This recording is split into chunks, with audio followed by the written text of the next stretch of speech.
This is a review video of the 15th century Renaissance. By the 15th century, we mean the 1400s. So this review will examine particularly the Italian Renaissance and then the Northern Renaissance, with the bulk of the video being about the Italian Renaissance. So this word Renaissance means rebirth. It is a designation given by contemporaries of the time and latter historians that are declaring this time period, the 1400s, particularly in Italy, was a rebirth of all things great and wonderful from the classical period. It is a backhanded insult against the Middle Ages, saying it was in the middle between two great time periods, and therefore not as great and glorious as the Italian Renaissance was. So, of course, it is an explosion of art and invention and literature and linguistics and politics and diplomacy, and a lot of important ideas are going to be very significant in the shaping of the modern world. It is impossible to have a time of artistic creation without peace. And so if there's warfare and conflict, then obviously it's very difficult to paint and to think and to read and write and be creative and so forth. So very significant in the coming of the Renaissance in Italy is the Treaty of Lodi. The Treaty of Lodi was a peace treaty between many of the states and principalities and kingdoms and duchies of the Italian peninsula. Remember, the Italian peninsula is very divided at this time, and the Treaty of Lodi provides the peace, at least for a brief period of time, for a lot of this artistic creation to take place. So, of course, there is no modern country of Italy. There will not be until the late 19th century. What we do have is Italians, the Italian language, Italian food, and the Italian peninsula, but it is divided up into a lot of duchies and republics and kingdoms and independent city-states and the papal states as well. Some of the most significant of them being Milan, also the Republic of Venice, which was very much a merchant-run oligarchy on the coast and traded extensively. Probably the most significant republic on the Italian peninsula, and if there is ground zero for the Renaissance, it would be the Republic of Florence.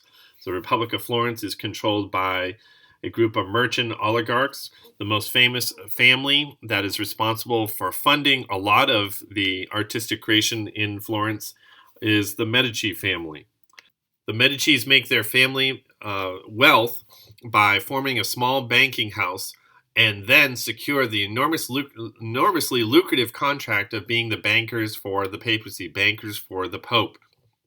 That is going to put a lot of money in their hands, which is going to ensure their political success in Florence and also their ability to provide patronage for artists in Florence. So Cosimo de' Medici is one of the most significant founders of this family. He is briefly succeeded by Piero de' Gaudi, but more significant is Cosimo's grandson, Lorenzo de' Medici, who is an immense patron of the arts, very much interested in seeing Florence the center of the Renaissance in the 1400s. We also have the Papal States right in the middle of the Italian peninsula and the very poor kingdom of Naples to the south. A lot of poverty in the south, particularly peasants ruled by nobles. But we should talk more about the Papal States in the middle. The Papal States, of course, are run and controlled by the popes. There are numerous powerful and wealthy popes in the 15th century that rule over the Papal States. This is not a good time for the Catholic Church, particularly the papacy. It's enormously corrupt. It is filled with wealth. There is great criticism across Europe that why are these popes living in such luxury? The two most significant popes of the High Renaissance would be Pope Julius II, who commissions Michelangelo to paint the Sistine Ceiling, and then also Pope Leo X, who will be the pope that comes into conflict with Martin Luther. Pope Leo X is credited with saying, "God has given us the papacy, therefore let us enjoy it." And so, with the hunting expeditions and the military campaigns and the lavish palaces and the large cathedrals and the ornate robes that the popes wear, to many in Europe, it seems like the church has lost its foundation and it is not concerned with spiritual or heavenly things, but rather about the wealth of these popes who live like Italian princes. Then across the Italian peninsula, there are also these independent city-states that are usually controlled by a wealthy family that have their own mercenary armies and are in constant conflict with the papal states or their neighboring duchies, republics, or kingdoms. So, very significant in the coming of the Renaissance is the invention of Johannes Gutenberg. Gutenberg was a jeweler in the city of Mainz in the Holy Roman Empire, and he moves on from being a jeweler and invents arguably the most significant invention in the modern history of the world, which is movable type. There had been printing before Gutenberg. The Chinese, for centuries before the Europeans, had been printing on paper with ink. But what Gutenberg develops is a streamlined process that makes this much more efficient and much faster. And so he develops lead casts for letters and then lead casts for words that could be strung together on a wooden frame, making the frame of a page that could then be inked up and then put on this wooden frame called the printing press. And then a piece of paper or parchment, which is animal skin, be put under the inked up wooden frame with these lead cast letters. And then by constantly pressing down and replacing the paper or parchment, you can, of course, produce books. So the first item to ever come off the printing press is an indulgence letter, but the first book to ever come off the printing press is the 42-line Gutenberg Bible. Very significant invention. It is, of course, in Latin. And Gutenberg is going to branch off into producing other books as well. But obviously the printing press is instrumental in the coming of the Reformation, but also in the coming of the scientific revolution and later the Enlightenment and the explosion of knowledge that occurs with the Renaissance and subsequently in early modern European history. So a very important slide for you to think about, which are the themes of the Renaissance. Recurring themes that we can see in the works of a lot of artists and authors. The themes of the Renaissance, we can begin with this expression ad fontes, which means to the sources. There is a great demand to return to original sources, particularly classical sources, sources coming out of Greece and Rome that gradually are being discovered in Greece and also in on the Italian peninsula, and discover what did original authors really write and what did they mean. So this goes hand in hand with the love for the classical period, and of course is going to be very important for the coming of the Reformation as well, in which the reformers will also declare ad fontes to the sources, which meant to the Bible and not simply the declarations of popes or councils regarding church matters. Humanism is a very prominent theme in the Renaissance. By humanism, we don't mean atheism.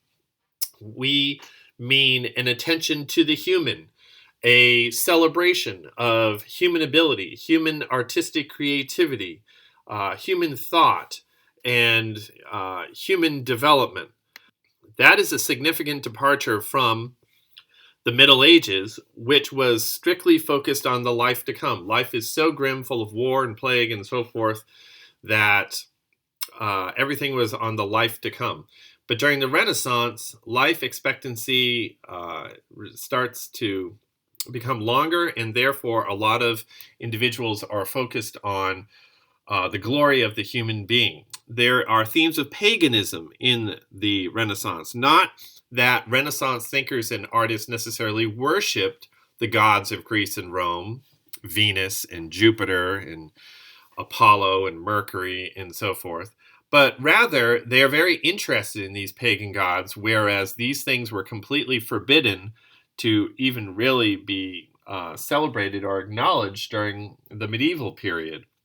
So you see a lot of depictions of Greek and Roman gods in Renaissance art. There's also a theme of individualism, a celebration of the individual, that every individual is a unique creation of God with creative abilities, intellectual abilities that should be celebrated. There is attention to pleasure, which is certainly a departure from the Middle Ages. If you don't believe you're going to live very long in the medieval period, all you are concerned about is satisfying the dictates of the Roman Catholic Church and how you can get to heaven to stay in the good graces of the Pope, and you're not focused on worldly pleasure, because again the life expectancy of Europeans starts to be longer in the 15th century. There is attention to enjoying this life with all its delights. So that is commensurate with a focus on worldliness and not a strict focus on just the life to come, but also an examination of the things that can be enjoyed in this world. Then also the theme of secularism.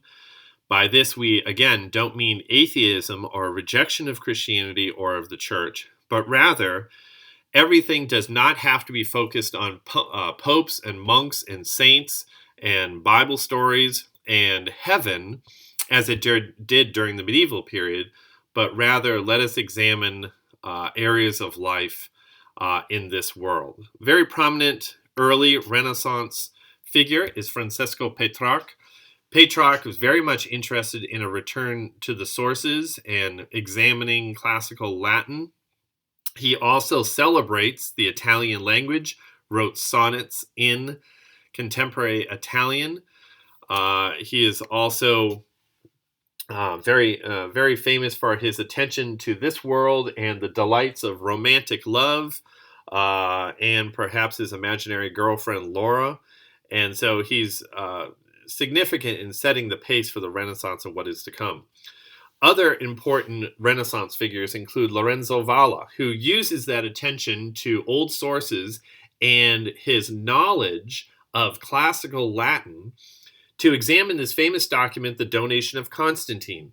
The Roman Catholic Church had maintained that there was this document from the Roman Emperor Constantine, who granted land in Rome to the Bishop of Rome, and they claimed that this document justified the formation of what becomes the Vatican and the Papal States, that the Roman Emperor had given them this land. Well, Lorenzo Valla, using his abilities to understand classical Latin, examines this document and determines that this is a forgery, that this document was produced hundreds of years later than the Catholic Church proclaimed. Now, again, it's not that Valla is a Protestant or that he rejects the Catholic Church. He is just pointing out that this document is a forgery, and he does that by ad fontes, a return to the sources, and his ability to understand classical Latin. Very significant Renaissance figure, Baldassare Castiglione.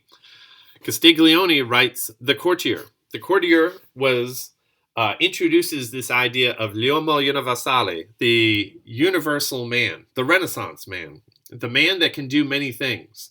Unlike the shopkeeper or the peasant who can only do one thing in the Middle Ages, Castiglione's courtier was someone who would be appreciated at the court of a Renaissance prince. He can sing, he can dance, he can fence, he can write poetry, he is an orator, he knows something of history. And so, again, there's this attention to the skills of this world, appreciating the delights of this world and not simply being heavenly minded. Very significant Renaissance writer, Niccolò Machiavelli. Machiavelli lived in Florence. He was a diplomat in Florence. He is one of the first diplomats who lives in a foreign country, in a foreign Italian state. That was new, that you would have diplomats actually housed in foreign states representing their home country. Witnessing war on the Italian peninsula, Machiavelli writes one of the most consequential pieces in history, which is The Prince. The Prince is essentially a guidebook of how to gain and hold on to power. and it has been interpreted by many as essentially a guidebook for dictators. Machiavelli talks about things like it is better to be feared than loved, and that the people appreciate power and a firm hand. And so Machiavelli has been interpreted in many different ways, but The Prince is an important examination of power in politics during the Renaissance period. Giovanni Pico della Mirandola is also important. He wrote an oration on the dignity of man. All you need to know about that piece is in the title, an oration on the dignity of man. In other words, that man is not this groveling figure, simply this low peasant of the medieval period that must live in fear of the church and then is consigned to purgatory for thousands of years to come, but rather he is a created being with great dignity and great ability that should be appreciated. Leonardo Bruni is an important figure as a historian in the Renaissance. He writes a very important history of Florence. Bruni departs from historians of the Middle Ages. In the medieval period, if one was to write history, generally, you would include in your narrative stories of miracles and about God bringing judgment through plague or war, stories of angels and demons. And so medieval history can be very speculative. It's very spiritual oriented and was designed to pacify the church. Bruni introduces a much more objective, scientific, and perhaps secular history in the sense that he gives an objective history of the city-state of Florence and leaves out stories of miracles and monks and the glory of the Pope and so forth. Girolamo Savonarola was a very important monk in Florence. He leads a religious revival there. It's in many ways a backlash against the sensuality and some of the erotic pictures of the Renaissance. In some ways, he's a forerunner of the Reformation to come in reforming the church. He will gain power in Florence, but eventually be toppled and burned at the stake. Getting into some of the artists, painters, particularly of the Renaissance, we can talk about Sandro Botticelli. Botticelli is very much moved by the preaching of Savonarola in Florence. He is so moved, in fact, that at one point he will contribute some of his paintings that he came to believe were lewd and lascivious and throw them on the bonfire of the Vanities, the burning of all these Renaissance works in Florence led by Savonarola. So Botticelli is an important Renaissance artist in the sense that he adopts perspective, vivid colors, individuality. He is using classical forms such as these columns in his artwork. It is still a biblical scene, the Adoration of the Magi, but there's an emphasis on individuality. This is Botticelli himself who puts himself into the painting. Individuals look like they are dressed in 15th century Italian wear. So again, this is a mixing of the classical world with the world of the Renaissance, with Renaissance artists essentially saying these two things are the same. We also have the Lamentation over the Dead Christ. Very important painting by Botticelli was La Primavera. This is the coming of spring.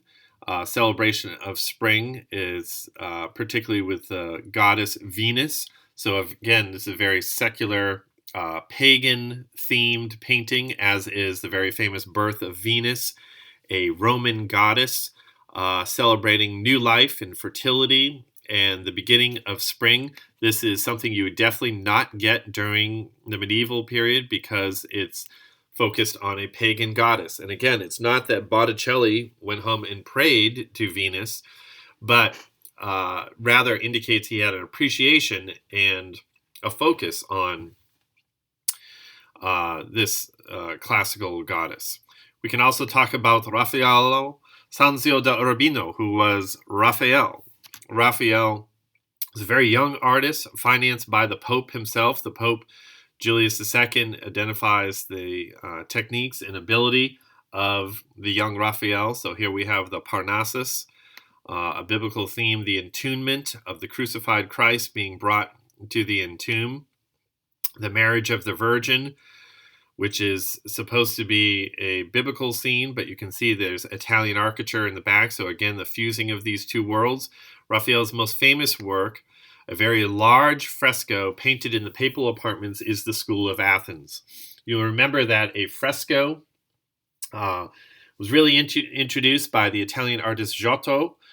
A fresco is a painting on a wet plaster wall. So the purpose here is to have the paint saturate into the wet plaster, and then when the plaster dries, then you would have a more enduring work. So the School of Athens is on a very large wall in the papal apartments, personally financed by the Pope. It, of course, celebrates education, learning, and the premier figures of classical Greece, including Aristotle and Plato and Aristotle, who are at the center here. But the significance of this painting is that Plato is depicted looking like a contemporary Leonardo da Vinci. So again, the Renaissance artists love to combine figures from their own time period, architecture, dress, customs, styles of their own time with the classical period to imply or to directly state that we are like the classical period. These are two glorious times of history, and we are not like the Middle Ages that was in the middle between these two time periods. So we also have other artists here, including Socrates counting out points, Socratic thinking on his fingers. We also have Euclid working on geometry. We also have Ptolemy, the astronomer, holding up a globe here. And eventually Raphael is so impressed with Michelangelo's Sistine ceiling that he adds Michelangelo himself at the front of the School of Athens, about to carve into this block of granite.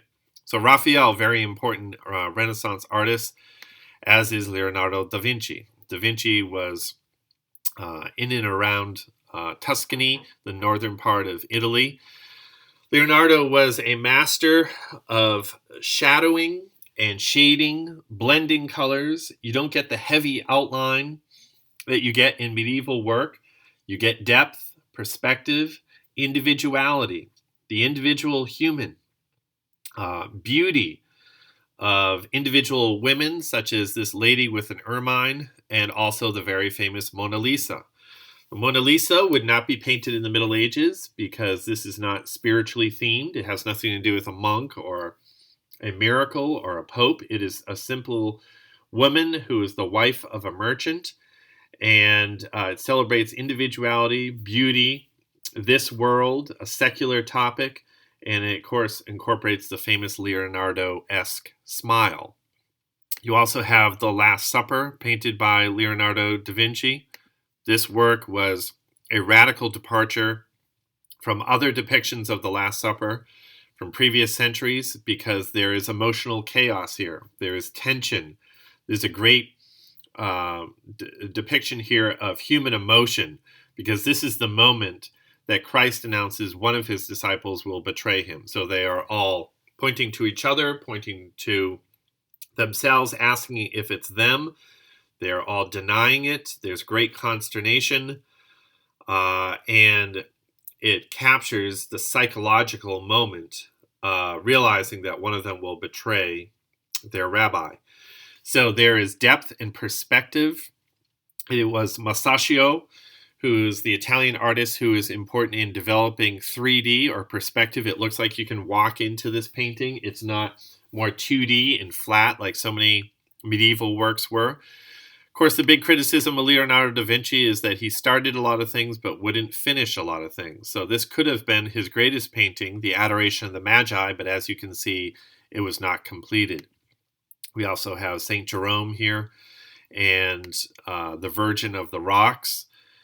Leonardo loved to identify triangles and form triangles into his paintings. And of course, you also have depth, smoky mountains in the distance, which reminded him of his homeland, and contrast between dark and light in the shadows, the Virgin and Child with St. Anne. Then Leonardo, very much l'uomo universale, a Renaissance man, able to do many different things. His famous notebooks incorporated ideas for a helicopter, also wings and flight, a giant crossbow used for military expeditions, what seems to be some type of machine gun or multi-barreled gun. And of course, he would visit morgues to draw the human body effectively. He is one of the first to effectively draw and depict the human body, because he would witness autopsies and painted and drew the human form from the inside out. So he would start with forming a skeleton and then put muscle, then put skin on top of it. We can see this back here in his depiction of St. Jerome. You can see this painting is not completed, but you can see the bone structure in St. Jerome. And then Leonardo would proceed from there. Arguably the greatest artist and Renaissance man of the 15th century was Michelangelo. Michelangelo from Florence thought of himself exclusively as a sculptor. Michelangelo liked to say that the figure is in the stone. All you need to do is release it. It is waiting to be released. He almost has this mystical belief that it's in there. You just have to chip away some excess stone and it will come out. His most famous by far, or I should say his two most famous sculptures are the Pietà, which depict a very large Mary cradling the crucified Christ. This is an enormous sculpture from a single block of granite. It is located in St. Peters Basilica in Rome, to the right as soon as you walk in the front door. And its ability to convey the wrinkles in Mary's gown and in her veil, and also the muscle tone and all the way down to the veins in the lifeless body of Christ is, of course, legendary. It's a miraculous piece. Michelangelo is often called Michelangelo the Divine after carving this piece. Perhaps more famous, though, is his very famous David,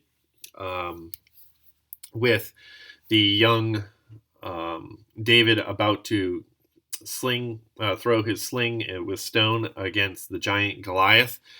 The attention to human form and detail in the hair and in the neck and in the muscle and so forth. Nothing had ever been seen like this before this. You can see just the level of detail in the hand and so forth. The David is roughly about 13 feet tall and can be viewed in Florence. Also, Michelangelo carves the Moses. The inspiration for his carving of the Moses was from Pope Julius II. Also, the Da Vinci tomb for Lorenzo da Vinci. So Leonardo thought himself as a sculptor. He thought it was strange that the Pope commissioned him to paint the ceiling of the Sistine Chapel, which is incredibly ironic because, of course, most associate Michelangelo with painting. So the Sistine Chapel had been in existence for hundreds of years before. There was just a blue starry ceiling on the top. And then after working for approximately 3 years on it, Michelangelo, of course, paints this glorious ceiling at the top of the chapel, which is roughly about 65 feet up. So he works on staging and stands on top of the staging and then paints a lot of the center panels from the book of Genesis, including God separating light from darkness, the creation of the sun, the creation of the waters below and the waters above, the very famous creation of Adam, which we get a very Renaissance depiction of Adam. This is not a frail human subject to the medieval fears of war and plague and so forth, but rather this is a glorious muscular body, almost like god Apollo. God seems to be depicted almost in the form of the Greek Zeus, and Adam in the form of the Apollo. This is the creation of Eve from a rib of Adam. emerging, almost God calling forth the woman out of Eve. And then this is, of course, the temptation in the Garden of Eden, and then the angel of death banning Adam and Eve, who already look old and frail, from the garden in this panel. And the serpent. This is the sacrifice of Noah. This is the flood. One of the first panels Michelangelo painted, he realized it was too small, and therefore his subsequent panels, including the creation of Adam, the figures are much larger. People fleeing from the flood. This is the drunkenness of Noah. And then on the side of the ceiling, you get the prophets. This is Daniel, Joel, Zechariah, Jeremiah, Ezekiel, Isaiah, Jonah. And then the sides of the Sistine Chapel, the side walls, not the ceiling, the side walls were not painted by Michelangelo, but they're painted by various artists, including Botticelli. One wall are scenes from the life of Moses, including him fleeing from Egypt, watering Jethro's crops, murdering the Egyptian, taking his shoes off before God and encountering God at the burning bush, and then returning to Egypt, the destruction of Pharaoh's army in the Red Sea, and then the Israelites worshiping the golden calf, and then Moses receiving the Ten Commandments and then smashing them, the rebellion of Korah, and then Moses being granted the privilege to view the Promised Land, but then dying on Mount Moriah and being buried there before entering the Promised Land. The other wall of the Sistine Chapel are the story or the life of Christ. This is the baptism of Christ. This is the temptation of Christ, being tempted to turn stones into bread, being tempted to jump off the top of the temple, and then also being tempted to worship the devil himself. This is the calling of Peter and Andrew. This is the Sermon on the Mount. And this is Peter receiving the keys from Christ upon his confession of Christ. This is an earlier Last Supper painting. You can see how much flatter it is and less emotional, dramatic turmoil than Leonardo's depiction. This is the Transfiguration of Christ. Michelangelo comes back upon the commissioning of the Pope several years later after painting the Sistine ceiling and paints the back wall of the Sistine Chapel. And this is the enormous fresco of the Last Judgment. It depicts Christ, very much looking like the Greek god Apollo, descending with Mary to bring judgment. Souls are cast into hell. Others are caught up and brought into heaven, including the repentant thief and the various saints. So the saints and the apostles gather around Christ, including Peter, who still holds the key. You can see here. Here is Christ, again with his wounds, but very muscular, very much looking like a Greek god. This is St. Bartholomew holding his skin. According to church tradition, he was martyred by being skinned alive, and Michelangelo, with a sense of humor, puts his face on the skin of St. Bartholomew. Angels up above blowing the last trumpet, summoning those who are saved to heaven. Meanwhile, the dead are cast into hell with these demons.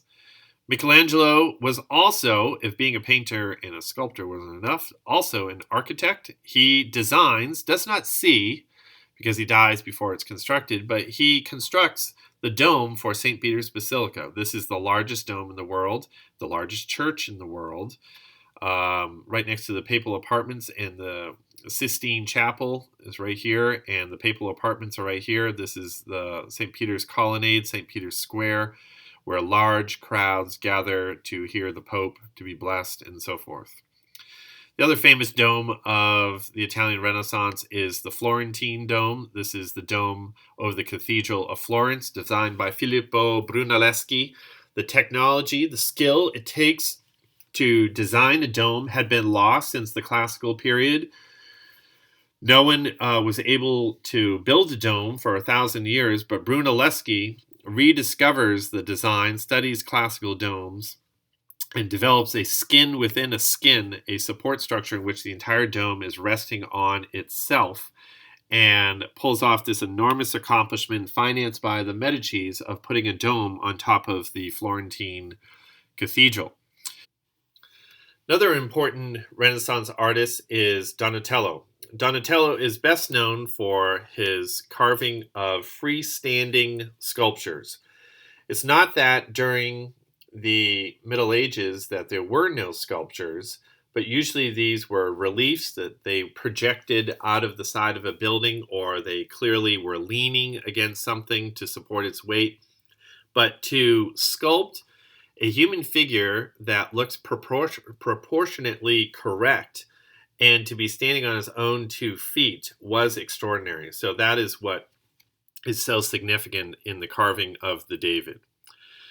So all of that we discussed is the Italian Renaissance. There is a smaller but no less significant Renaissance that occurs in the North. By the Northern Renaissance, we mean what occurs in France, also the Low Countries, particularly in what we call the Netherlands, and also in England in a limited sense. So the Northern Renaissance, and this is a valuable slide to know, is different than the Italian Renaissance, as there is a focus on what we call Christian humanism, a greater attention to Christian themes, the greater attention to the human, but the human as a creation of a benevolent, creative God. There's more attention to detail, less Greco-Roman themes, so you don't get so much attention to Greek and Roman gods and goddesses. You get woodcuts, also oil-based paintings, and it can be a bit more emotional, sometimes with a little bit more of common figures. And so important figures in the Northern Renaissance include Desiderius Erasmus. Erasmus, definitely one of the most significant figures in world history.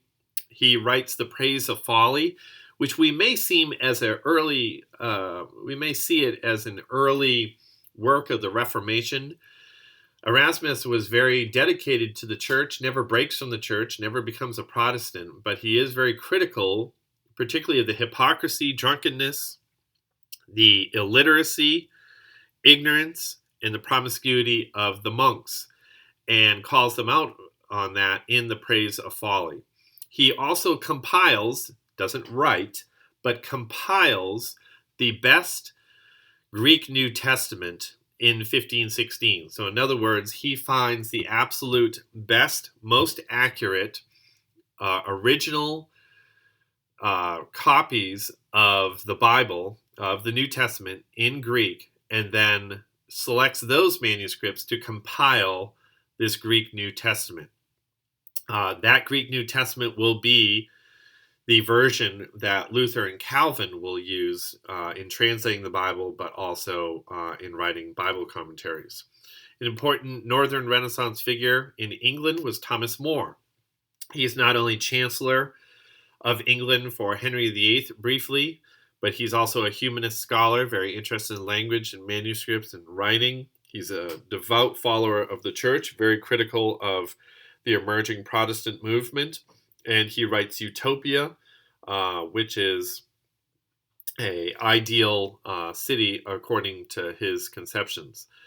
Albrecht Durer, a German woodcut artist, famous for his woodcuts that appeared in a lot of tracts for Luther and also Luther's Bible. So a woodcut, you would basically carve a picture on wood, and then you could ink up that block of wood, put it on paper or parchment, and then continue to print it. So often in Durer's woodcuts, we see the Whore of Babylon, which is depicted as the Church of Rome, the angel with the key of the bottomless pit, Christ washing Peter's feet, and also St. Jerome in the Wilderness, which is an oil-based painting. Remember, oil-based painting is very popular in the Northern Renaissance. Adoration of the Magi here. A lot of vivid colors, 3D. These figures look more European than they do Greek or Roman or classical. Jan van Eyck, a Dutch artist also famous for his oil-based paintings, Giovanni Arnolfini and his bride, and also this altarpiece, the Adoration of the Mystic Lamb. We ought to include a final note about women in the Renaissance. Women carry very little respect during the medieval period. Women simply exist for the pleasure of men or the reproduction of the human race. And so during the Renaissance, for the first time, we have the exaltation of women in one sense because of their beauty, and they are depicted frequently in art, but also for their intellectual abilities. So with the theme of humanism, there is a celebration also of female identity and female creativity. There are some famous female orators and poets and writers such as Isabella d'Este and Lucrezia Borgia in the Italian Renaissance. And so women get a new level of attention during particularly the Italian Renaissance. Final note about the Renaissance of the 15th century, we need to talk about the politics of the century. So, coming out of the Middle Ages, in which the king is certainly a central figure, but he's heavily dependent upon his vassals, on the barons, on the knights, on the counts, on the dukes, who he has given historically fiefs or plots of land, and they've pledged their loyalty to him to provide soldiers to defend the kingdom. There is a heavy dependence of the monarchs on these vassals, on these knights. What we see in the 15th century is what we call new monarchies. New monarchies primarily exist in the western part of Europe, less so to the east, almost not at all in Russia. A new monarchy centralized power to itself. These were kings that endeavored more and more to be less dependent on knights and vassals and to be independent of them and rule over them with greater power. So therefore, the king would set up his own courts. The king would hopefully establish his own armies, his own palaces, and be able to defend his realm without relying so much on his subjects, and thus accentuating his power. We see this in Spain with the unification of Spain, the creation of the modern country of Spain, with the marriage of Isabella Castile and Ferdinand of Aragon. These two kingdoms had been at war with each other, but now with this marriage, it unites Castile and Aragon, creating roughly what we would call the modern country of Spain. Ferdinand and Isabella are, of course, very significant, for they are the ones who finance the mission of Columbus to the New World. They also launched the Reconquista, which was a military campaign in Granada, which is the southern part of Spain, driving out the Muslims. The Jews were also expelled, and they also established the dreaded Spanish Inquisition, which was a court to make sure that Jews had converted to Christianity and also to drive out Muslims. We see a new monarchy somewhat in France. Charles VII asserting his power to tax and raise his own standing army, the imposition of new taxes such as the taille, which was a royal tax on property, and then the campaigns of the French kings to drive the English out of the north and also capture new lands to the east, what we would call Alsace and Lorraine, and interior of Europe. And of course, this is going to begin roughly 500 years of warfare between France and the German states, what will become Germany, over this center part of the land, the Rhineland and the Saarland, Alsace, Lorraine, and so forth. We also see a new monarchy in England with the beginning of the Tudor dynasty.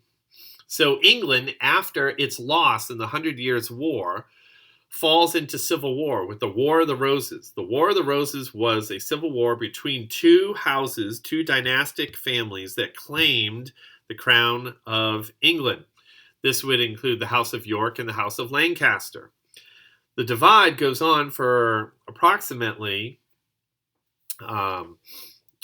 50 years or so, finally, one minor family of the House of Lancaster, the Tudors, led by Henry Tudor, defeats the last of the Yorks at the Battle of Bosworth Field, and he makes the very strategic marriage decision of marrying Elizabeth of York, thus uniting the two families of the War of the Roses and ending warfare. So Henry VII is very much a new monarch of the 15th century because he expands royal authority by abolishing the nobles' armies and establishing the Court of the Star Chamber. The Court of the Star Chamber was a court controlled by the king, and therefore expanding his power. And he successfully strengthens the Tudor dynasty by avoiding wars and overtaxing the gentry. Of course, his son will be Henry VIII, who will be very significant during the Reformation. As we move east to the Holy Roman Empire and to the dominions of the Hapsburgs, the Austrian Hapsburgs, we see less of the new monarchies. The Hapsburgs and German princes are struggling to control much of their territories. These are very much still feudal societies. The Hapsburgs, in many ways, prefer to expand their territories through marriage. So the famous quote here is, "Leave the waging of wars to others, but you, happy Austria, marry for the realms which Mars, or the god of war, awards to others, Venus, the goddess of love, transfers to you." So the Habsburgs preferred to expand their dominions by marriage quite often.